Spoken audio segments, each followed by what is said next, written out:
Muy buenos días, amados hermanos y amigos que están siempre visitando este canal de Cristo para las Naciones. Les saludo con mucho cariño, mucho amor, que tengan una mañana bendecida y como todos los días de lunes a viernes vamos a compartir un tema muy importante que se ha pedido a esta servidora que toque. Voy a tratar de ser lo más explícita posible, tocando sobre todo la Biblia, los versos, pero como el tema es profundo y amerita a escudriñar cada pasaje, voy a tratar de ser devocional, porque esto amerita un estudio, ¿verdad? Tema de las maldiciones generacionales, ¿ya? Vamos a pedir al Señor Jesús, a darle gracias al Señor, al Padre, por medio de Cristo, y pedir al Espíritu Santo que nos guíe. Papito lindo, precioso Dios, maravilloso Señor, venimos a ti, Señor, con confianza y seguridad de que tú nos atiendes, porque no venimos en nuestra fuerza, sino venimos en el nombre glorioso de Jesucristo, sabiendo de que tú, Señor, nos has dado a tu Hijo para que Él en la cruz llevara todos nuestros pecados. Señor, y es así que nos acercamos a ti con confianza, sabiendo de que tú bendices este día, el momento que nos has dado un día más para vivir, para ver la luz del día. Queremos entregarte este devocional, queremos que tú nos guíes, que abras el entendimiento, para que todo sea conforme a lo que tú has establecido en tu palabra. En el nombre de Jesús, Padre Santo. Amén y amén. Es muy cierto que la Biblia menciona maldiciones generacionales en varios lugares, por ejemplo, Éxodo 20, el capítulo 25. Vamos a leerlo. No te inclines a ellas ni las honrarás, porque yo soy Jehová tu Dios, fuerte, celoso, que visito la maldad de los padres sobre los hijos hasta la tercera y cuarta generación de los que me aborrecen. Pero tenemos que entender que en el contexto que Dios lo habló es en el Antiguo Testamento, ¿verdad? Ya en Cristo ya nosotros no tenemos por qué tocar este tipo de cosas, porque el Señor Jesús pagó por todo ello. Por eso dice, el castigo de su paz fue sobre Él, y por sus llagas hemos sido todos sanados y curados. Somos nuevas criaturas en Cristo. Eso tiene que estar bien claro, ¿verdad? Pero Él nos advierte, hasta ahora lo que está vigente es que no debemos inclinarnos ante las estatuas, las imágenes, las estampitas, ni nada de esas cosas, ¿no? Eso sí, o sea, por eso es que es necesario meditar en la palabra de día y de noche, para poder no solamente tocar un tema, agarrar un versículo y hacer una doctrina, como lamentablemente vemos que muchas iglesias han incurrido en ese error, ¿verdad? Muchas iglesias hacen reuniones de liberación por las maldiciones generacionales, ¿verdad? Y esto es bien cómodo, ¿no? Decir, bueno, yo soy así porque mi padre era así también y yo también he heredado de mi padre, eso es una maldición, tengo que ser liberado. Y hay iglesias que se aprovechan de esto, pues no, o sea, se aprovechan porque esclavizan y traen abajo toda la doctrina de Cristo, que Él ya pagó por todas nuestras maldiciones. Él la pagó en la cruz. Entonces las personas que viven creyendo en este tipo de doctrina, lamentablemente pues no van a crecer en su vida espiritual, porque se han esclavizado, y eso es una ranura, es una puertita, es una ventanita para que el enemigo se meta y haga de las suyas, porque él aprovecha cualquier oportunidad para poder hacer de nosotros escarnio, o sea, llevarnos a la ruina, ¿no? Cuando ya en Cristo tenemos la victoria. Vamos a hablar con los versículos que la Biblia nos da. Amén.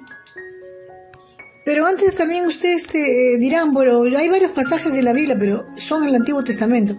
Éxodo 34:7 también dice que guarda misericordia a millares, que perdonan iniquidad, la rebelión y el pecado, y que de ningún modo tendrá por inocente al malvado, que visita la iniquidad de los padres sobre los hijos y sobre los hijos de los hijos, hasta la tercera y cuarta generación.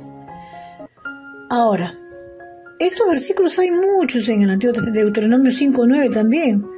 Pareciera que Dios es injusto, que Dios castiga a los hijos por los pecados de los padres, pero no es así lo que dice la Biblia. Esto es como mirarlo a la letra muerta, ¿no? De una manera humanamente nada más hablando.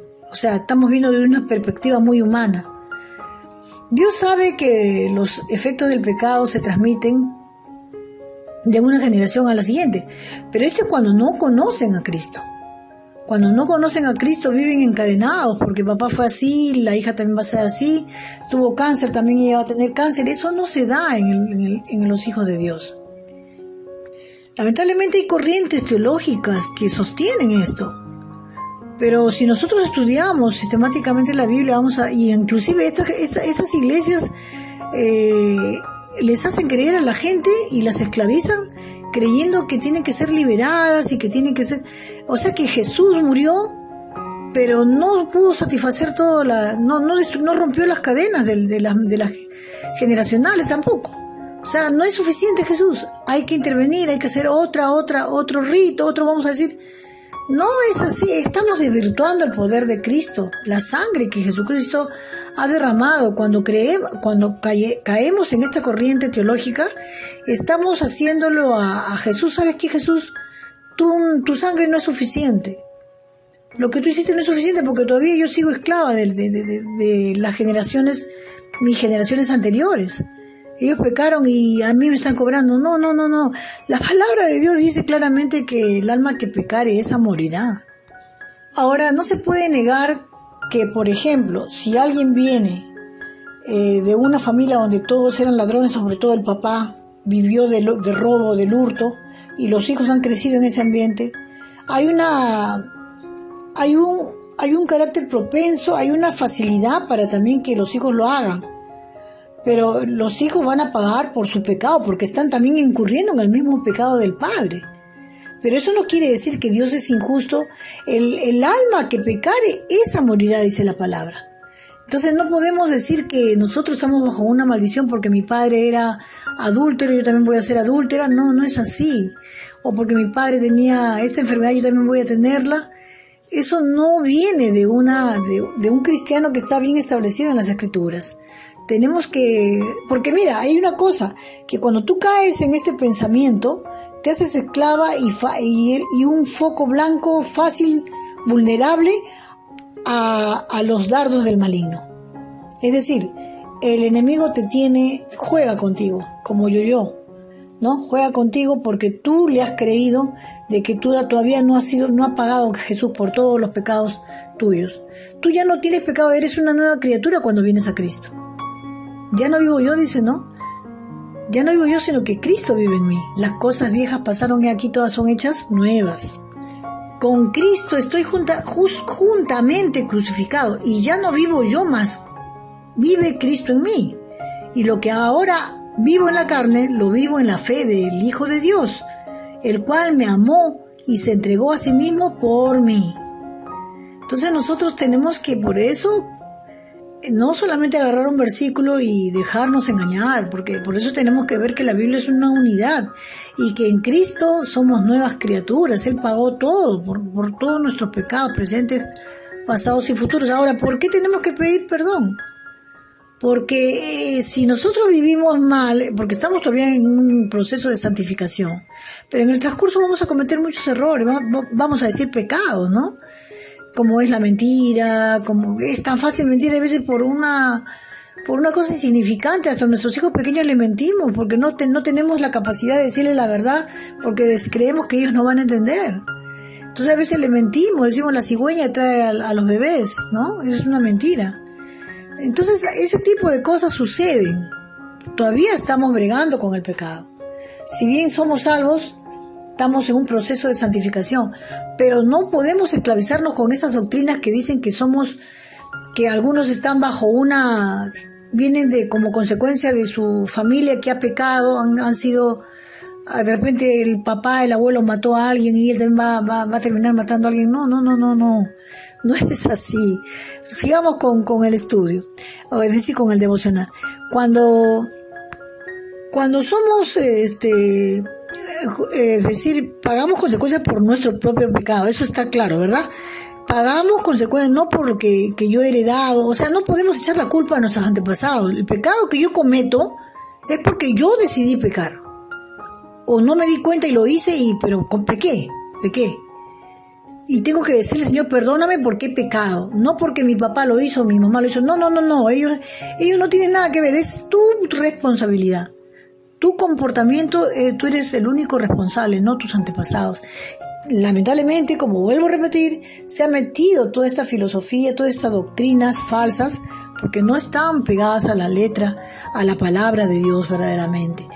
Vamos a leer Deuteronomio 24:16. Y quiero que te lo grabes tú, hermanita, hermanito que me estás escuchando, este verso de Deuteronomio 24:16, apúntenlo, anótenlo, márquenlo con una tinta indeleble, o sea, esas fosforescentes, para que lo tengan ahí. Dice, los padres no morirán por los hijos, ni los hijos por los padres. Cada uno morirá por su pecado. O sea, si el alma que pecare, como les vuelvo a decir, esa morirá. No es que yo pequé porque mi abuela también hizo lo mismo, yo también he hecho lo mismo. Y ese pecado me persigue. No hay tal cosa. Cuando nosotros caemos en este tipo de creencias, somos un foco vulnerable para el diablo. Y él, como les vuelvo a repetir, él va a comenzar a trabajar haciéndonos creer que todo lo malo que nos sucede es porque nuestros padres hicieron eso. Y no es así. Nosotros somos responsables de hacer bueno o malo. Por cada cosa que hagamos, vamos a tener que dar cuentas al Señor. Entonces no tenemos por qué, porque es bien fácil, no, yo soy así porque mi papá fue así, mi abuela fue así, y por eso también yo soy así. No es así. No, de ninguna manera. Y este tipo de pensamiento es el hecho de culpar a otros por nuestras desgracias, es algo tan antiguo como el relato de la creación. Vemos, por ejemplo, en Génesis 3, la serpiente era más astuta que cualquiera de los animales del campo que el Señor Dios había hecho. Y dijo a la mujer, con que Dios les ha dicho, no comerán de ningún árbol del huerto. La mujer respondió a la serpiente, del fruto de los otros podemos comer, pero de este no, ¿no? Algo así. Entonces, vemos que después que cayeron, el Señor le pide cuentas a Adán y le dice, no, la mujer que me diste me dio de comer y yo pequé, por eso yo lo comí. Y siempre hay una reacción en el ser humano de querer echar la culpa a otros de su responsabilidad, ¿no? Entonces tenemos que ver de que todo esto, más que nada, es lo que estaba haciendo Dios con el pueblo del Antiguo Testamento era enseñarles que había una consecuencia y en realidad no había una redención porque tenían que hacer, recuerdan todo el rito de la remisión de los pecados a través de la ofrenda, de quemar un animalito y sacrificarlo, ¿no? Pero ya no hay más ese tipo de sacrificios por los pecados porque ya fue Cristo inmolado, ¿no? Entonces tenemos que tener claro todo esto. Inclusive los mismos discípulos de Jesús también tenían sus dudas, ¿no? O sea, ellos les decían que ¿por qué está ciego esta persona? Decían, ¿no? ¿Por el pecado de sus padres o porque él ha pecado? Dice, ellos le dijeron, en el libro de Juan se encuentra esto, ¿no? Ellos le preguntaron a Jesús si la ceguera de un hombre era el resultado del pecado de un antepasado, a la iniquidad de los discípulos, a la inquietud de los discípulos, el Señor le respondió, ni este pecó, ni sus padres pecaron, sino que está ciego para que las obras de Dios se manifiesten. Y ustedes lo pueden leer en Juan 9:3. Juan 9:3, anótenlo y léanlo, márquenlo. Estos son versos que pueden rebatir a esa teología mal usada por esos hombres que se enriquecen porque también piden dinero, ¿no? Estos tipos que dicen que te voy a hacer liberación. Esas cosas no se dan en Cristo. Entonces encontramos una vez más esta excesiva y hasta enfermiza inclinación de interpretar las desgracias de las personas como una consecuencia de los pecados de un antepasado. Es confrontada por Jesús, quien les dice que esta ceguera solo sirve para glorificar a Dios. O sea que hay gente que viene con enfermedad, pero no es para decir que está bajo una maldición, sino que es porque Dios quiere glorificarse. ¿Se dan cuenta? Entonces no es porque Dios quiere, por castigo de Dios es que el hijo le salió así. No es así, hay que tener mucho cuidado, por eso no se puede juzgar. Este énfasis de maldiciones generacionales casi siempre despoja al creyente de asumir su responsabilidad personal. Y lo que es más delicado, no lo motiva a procurar al arrepentimiento por sus propios pecados. Cuando la persona piensa esto, dice, no, porque mis padres, mis hijos, mis abuelos, mis tatarabuelos, pero no asume su responsabilidad. Tenemos que asumir nuestra responsabilidad. Bueno, estoy mal porque yo no he actuado bien, no he obedecido a Dios. Y yo no puedo mirar atrás porque ya ellos ni están, tampoco muchos de nuestros antepasados ya no viven.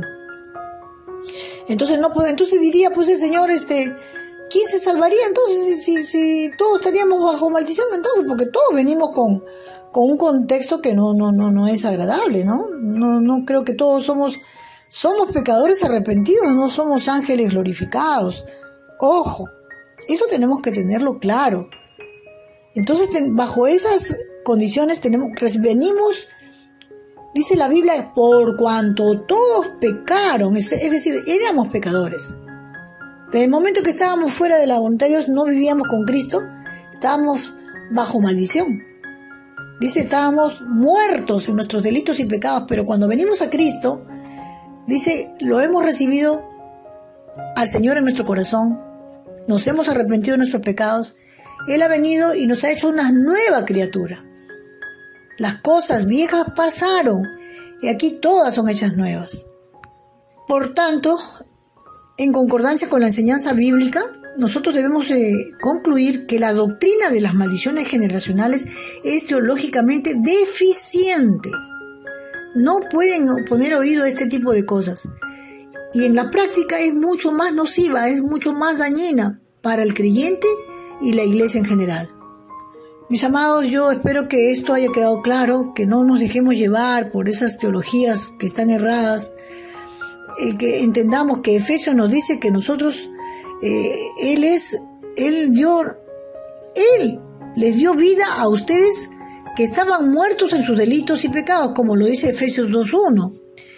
Y nuestro corazón está inclinado siempre y únicamente hacia el mal. O sea, tenemos que tener en cuenta que nosotros siempre nos vamos a inclinar al mal porque venimos de una raza caída, pero tenemos las promesas del Señor.